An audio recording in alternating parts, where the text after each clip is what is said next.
Assalamualaikum warahmatullahi wabarakatuh, Sobat Republika. Kita berjumpa kembali dalam program kajian Ramadan yang disajikan oleh republika.co.id selama bulan Ramadan. Kali ini kita akan membahas soal seputar masalah kesehatan yang terkait dengan puasa Ramadan. Telah hadir bersama saya Dr. Haji Meldi Muzada Elpa, SPPD Finasim, di mana beliau adalah Wakil Direktur Medik dan Keperawatan RS Islam Banjarmasin di Kalimantan Selatan, dan juga beliau aktif sebagai Ketua Wilayah Pemuda Muhammadiyah Kalimantan Selatan. Assalamualaikum warahmatullahi wabarakatuh, Dr. Meldi. Waalaikumsalam warahmatullahi wabarakatuh. Ya, Pak Hafir, apa kabar? Apa kabarnya, dokter? Sehat? Baik, alhamdulillah. Sehat selalu, insyaallah. Alhamdulillah. Baik, dok. Jadi ini ada beberapa pertanyaan akan saya tanyakan seputar masalah kesehatan di bulan Ramadan. Jadi sebagaimana kita ketahui, Ramadan itu, puasa Ramadan adalah perintah yang wajib dijalankan oleh setiap umat Islam. Dan bagi yang menjalankan akan mendapatkan pahala. Ya. Itu keutamaannya. Sementara bagi terkait dan kesehatannya, kita rasanya perlu tahu juga nih, dok. Dan juga Sobat Republika di rumah ingin mengetahui apa saja sih manfaat dari puasa dan kesehatan selama di bulan Ramadan ini. Bisa diterangkan, dok? Baik, terima kasih Pak Hafil atas pertanyaan dan diskusinya ini. Jadi kita ketahui bersama bahwa agama Islam itu adalah agama rahmatan lil alamin. Artinya agama yang memberikan manfaat, ya, tidak hanya kepada manusia, tetapi kepada seluruh makhluk di alam semesta ini. Dan tentunya, ya, perintah-perintah yang diberikan kepada makhluknya itu tentunya memberikan manfaat juga, tentunya manfaat yang baik. Salah satunya yang tentu kita alami sekarang ini yaitu kita telah memasuki bulan suci Ramadan, dan tentunya sebagai umat Islam kita yang mampu melaksanakan puasa dari terbitnya matahari sampai terbenamnya matahari. Kalau kita berbicara secara agama, tentunya sudah banyak orang mengupas tentang bagaimana keutamaan keutamaan dari puasa, terutama untuk melatih kita dalam hal kesabaran dan mengekang hawa nafsu kita. Tetapi di sisi lain ternyata puasa ini tidak hanya bermanfaat tidak hanya untuk ibadah kita pada Allah Subhanahu wa taala, tetapi juga bermanfaat terhadap kesehatan kita. Sehingga Nabi Muhammad SAW pun berkata, berpuasalah kamu, niscaya kamu akan sehat. Itu tidak akan mengada-ngada, beliau mengatakan, bersabda seperti itu, tidak akan mengada-ngada. Pasti apa yang beliau sampaikan itu adalah sesuatu hal yang pasti diketahui oleh beliau. Nah, inilah yang harus kita ketahui bersama.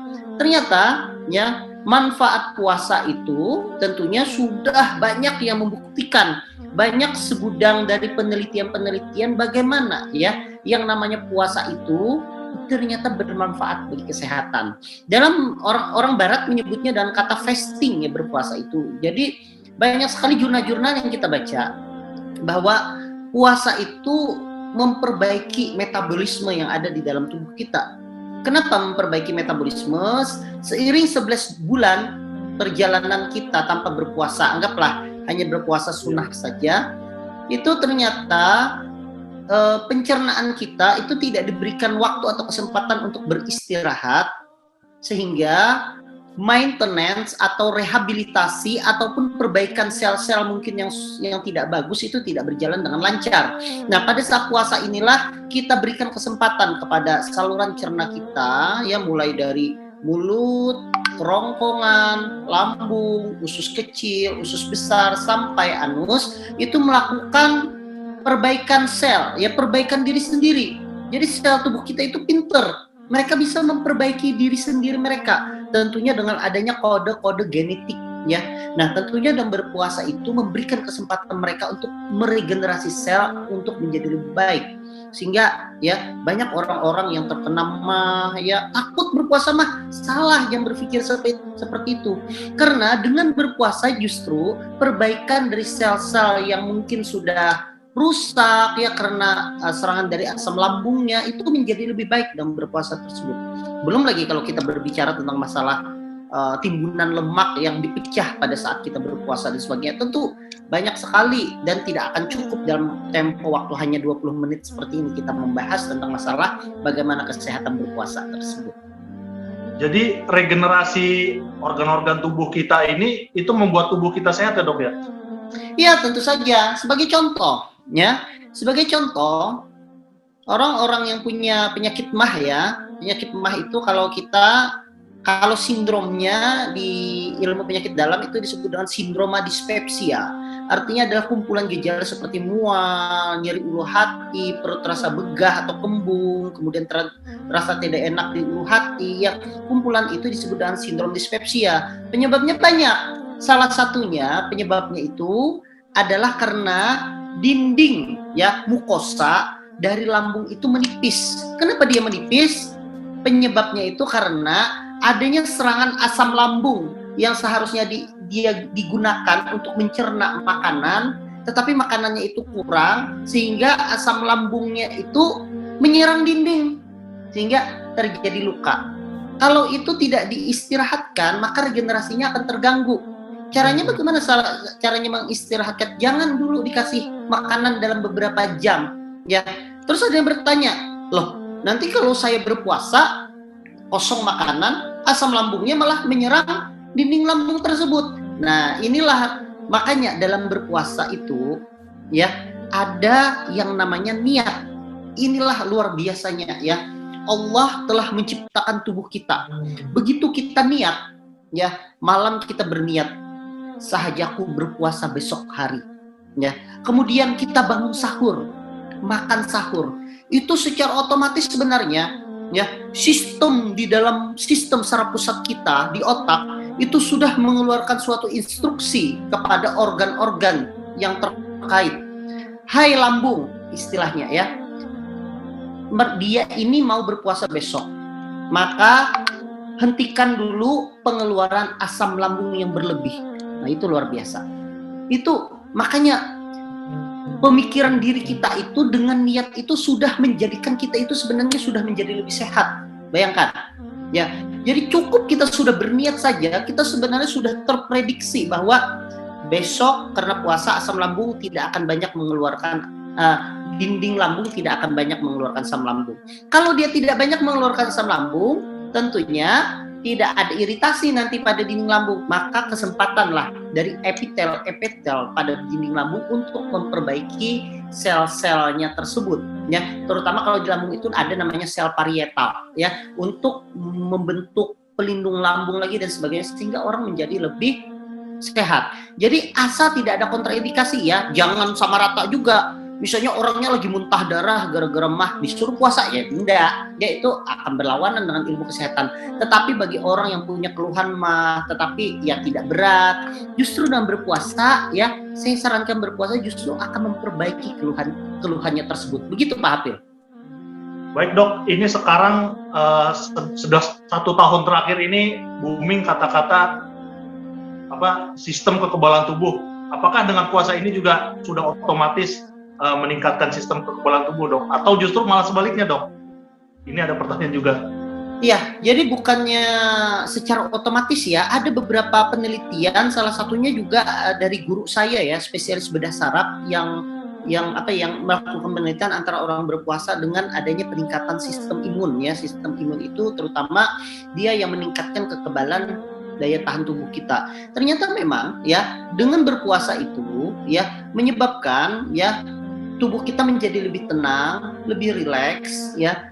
Pada saat itulah maka sel-sel yang berfungsi untuk kekebalan tubuh, yang mengenali misalnya sel T helper, kemudian yang membunuh misalnya sel T killer, kemudian sel B, sel natural killer, itu bekerja dengan lebih baik pada saat itu.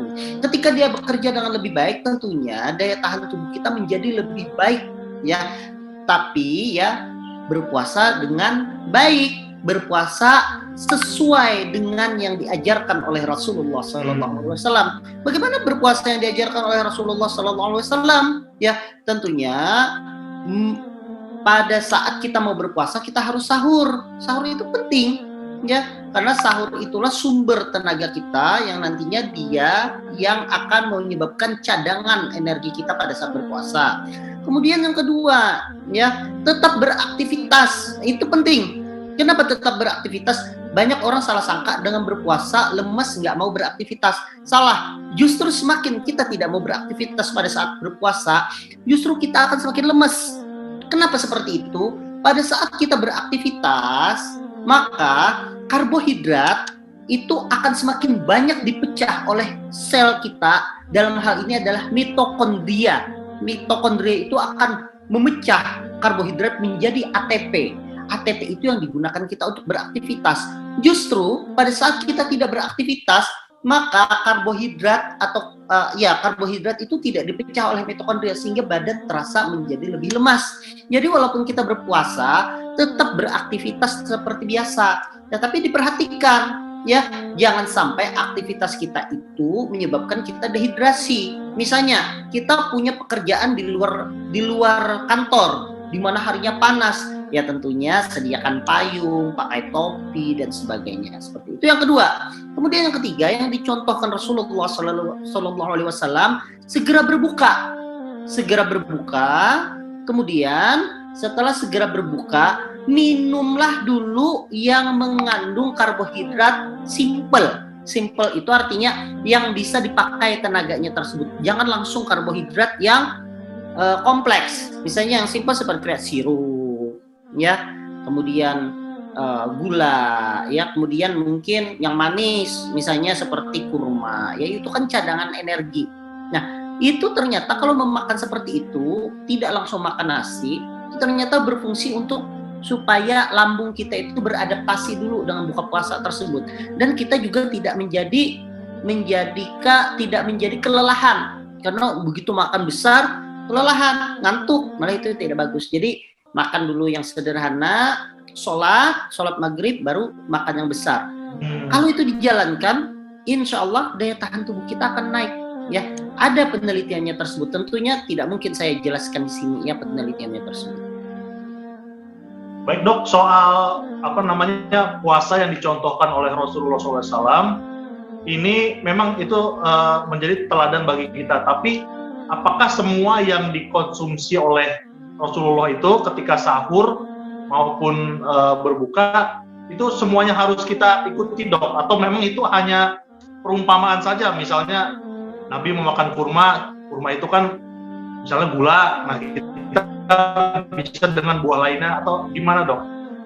Iya, seperti yang saya sampaikan tadi ya, bahwa tidak serta-merta apa yang dicontohkan oleh Nabi itu kita harus blek ya, kita gunakan di negara kita, di Indonesia ya. Andai pun misalnya kurma itu sudah banyak di Indonesia, tetapi belum tentu juga ada ya orang-orang yang berkecukupan untuk mendapatkan kurma tersebut. Sehingga walaupun segala yang di percakapan Nabi, kegiatan Nabi, geraknya Nabi dan diamnya Nabi itu adalah sunnah, walaupun dikatakan seperti itu, ada baiknya kita mengikuti. Tetapi ya, dalam hal kesehatan ini tidak semuanya itu juga blek harus kita samaratakan. Anggap misalnya pada kawan-kawan yang du'afa, misalnya yang sulit untuk mendapatkan kurma misalnya, ya tidak masalah diganti dengan sumber karbohidrat simple lainnya seperti yang saya sebutkan tadi ya. Misalnya minum sirup saja misalnya, atau kalau mau buah misalnya buah lain, misalnya buah pepaya yang murah, itu nggak ada masalah ya, karena dia juga mirip seperti kurma, ada seratnya, ada kalorinya, jadi nggak ada masalah sebenarnya Pak Hafil. Cuma kalau bagi orang-orang yang bisa untuk mengikuti tersebut ya dipersilahkan. Cuma kan kita tidak bisa menyamaratakan. Indonesia itu tidak homogen seperti ada orang yang berkecukupan, tetapi ada juga mungkin orang yang untuk makan saja sudah sulit ya. Jadi ya kita bisa lah memposisikan sebagaimana keadaan yang sekarang ini, asalkan sesuai. Kata Nabi, jangan gara-gara kurma, kalau sahur itu harus ada kurma sebelum menutup sahurnya itu. Gara-gara nggak kurma, terus aku nggak sahur karena nggak ada kurma, itu salah. Justru esensinya itu yang diajarkan Nabi, bersahur ya, dan mengakhirkan sahur, itu yang esensi yang diambil. Jadi seperti itu mungkin penyampaian dari saya, Pak Hafil. Okay? Baik dok, ini ada pertanyaan terakhir. Tadi di awal dokter sempat menyebutkan soal ketika kita niat, otak memerintahkan tubuh kita untuk memberikan kesehatan lah, kira-kira gitu. Ya. Nah ini apakah artinya puasa juga berpengaruh bagi kesehatan jiwa kita dok, tidak hanya raga gitu? Iya. Jadi seperti katakan tadi ya, Allah Subhanahu wa taala mengatakan, berfirman-Nya bahwa aku berdasarkan prasangka hambaku ya. Kemudian ada suatu hukum namanya hukum law of attraction ya, hukum tarik menarik. Jadi pernah orang berpikir bahwa aduh besok itu banyak sekali kerjaan, aku mau sakit aja Terbukti besoknya badannya jadi demam. Itulah namanya law of attraction ya, hukum tarik menarik. Begitu juga pada berpuasa. Berpuasa itu tidak hanya menyehatkan dari segi fisik, tetapi menyehatkan dari segi rohani. Di awal tadi saya sudah sampaikan bahwa puasa itu melatih kesabaran terhadap diri kita. Melatih kesabaran itu ya, dari segi agama juga dari segi psikis itu sangat bermanfaat. Karena orang yang tidak sabar ya, orang yang suka uring-uringan, orang yang suka marah-marah, itu di dalam otaknya terjadi ketidakseimbangan hormon.